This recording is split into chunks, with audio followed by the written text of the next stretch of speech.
পূর্ব মেদিনীপুর জেলায় Contai cooperative bank বিনা প্রতিদ্বন্দ্বিতার director পদে 15 জন মনোনয়ন দিলেন। চলতি বছরের 13 ও 14 জানুয়ারি ডাইরেক্টরেটের পদের জন্য মনোনয়নপত্র জমা দেওয়া হয়। বুধবার স্ক্রুটিনি এবং বৃহস্পতিবার মনোনয়ন প্রত্যাহারের দিন ছিল।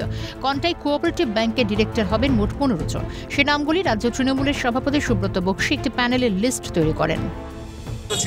তো সে জায়গায় কি 11 জনই উইথড্র করে নিল, 15 জন থাকলো? 15 জন বিনা প্রতিদ্বন্দ্বিতা নির্বাচিত হলো, ডাইরেক্টর নির্বাচিত হলো।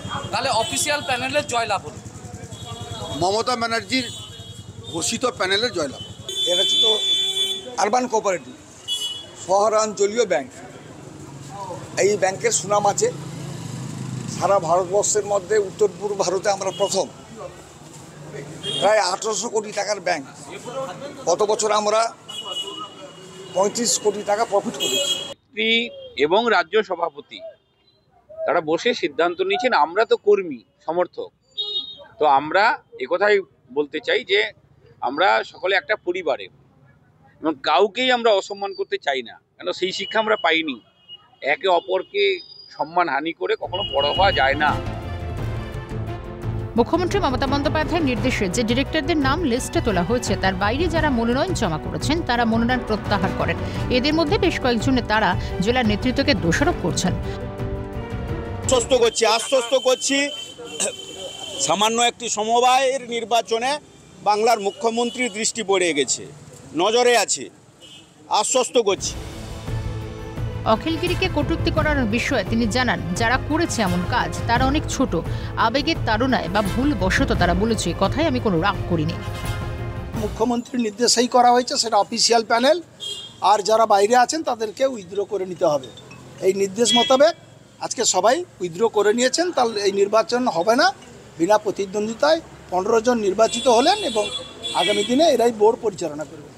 সেটা কিছু মানুষ উত্তেজিত হয়ে করে ফেলেছিল, তারা বাচ্চা ছেলে করে ফেলেছিল, সেটা আর কিছু আমরা গায়ে মাখিনি। সেটা ওরা জুনিয়র ছেলে করে ফেলেছে, ওটা সেগুলো কিছু বিজেপি উস্কাচ্ছে আমাদের নিজেদের মধ্যে, যাতে দন্ত হয়ে এটা ভাগ থাকে। মুখ্যমন্ত্রীর নির্দেশ বেদবাক্য, তাই তিনি যা নির্দেশ দিয়েছেন সেই মতোই কাজ হয়েছে বলে জানান কাঁথি সাংগঠনিক জেলা তৃণমূল সভাপতি। তবে বিজেপির পক্ষ থেকে তেমন কোনো কাউকে মনোনয়নপত্র জমা দিতে দেখা যায়নি।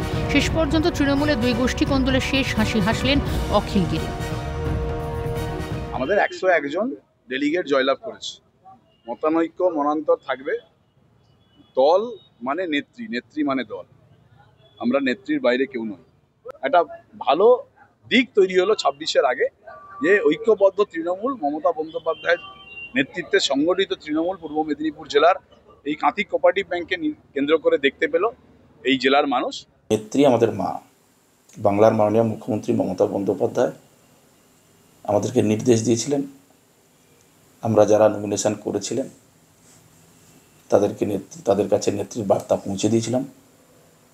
তারা নেত্রীকে ভালোবাসেন, নেত্রীর দল করেন, নেত্রীর প্রতি শ্রদ্ধা জানিয়ে তারা নমিনেশন তুলে নিয়েছেন। আমরা অবিভক্ত মেদিনীপুরের 14 জন নেতার সঙ্গে গতকালকে নেত্রী কথা বলেছেন। আর নেত্রী যেখানে হস্তক্ষেপ করেছেন সেখানে কারো কোনো কাজ থাকবে না, কারণ তিনি আমাদের নেত্রী, তাকে দেখে লোকে ভোট দেন। একটা কথাই আছে না, জনতার মমতা, মমতার জনতা। ভোটাভুটি না হয়ে ডিরেক্টর নির্বাচন হলো। ফেব্রুয়ারির মাঝামাঝির দিকে সম্ভবত চেয়ারম্যান এবং ভাইস চেয়ারম্যান পদ নির্ণয় হবে বলে এমনটা যারা ডিরেক্টর হয়েছেন আজকে তারা জানান। পূর্ব মেদিনীপুর কাঁথি থেকে বিনোদ মণ্ডল, ক্যালকাটা নিউজ।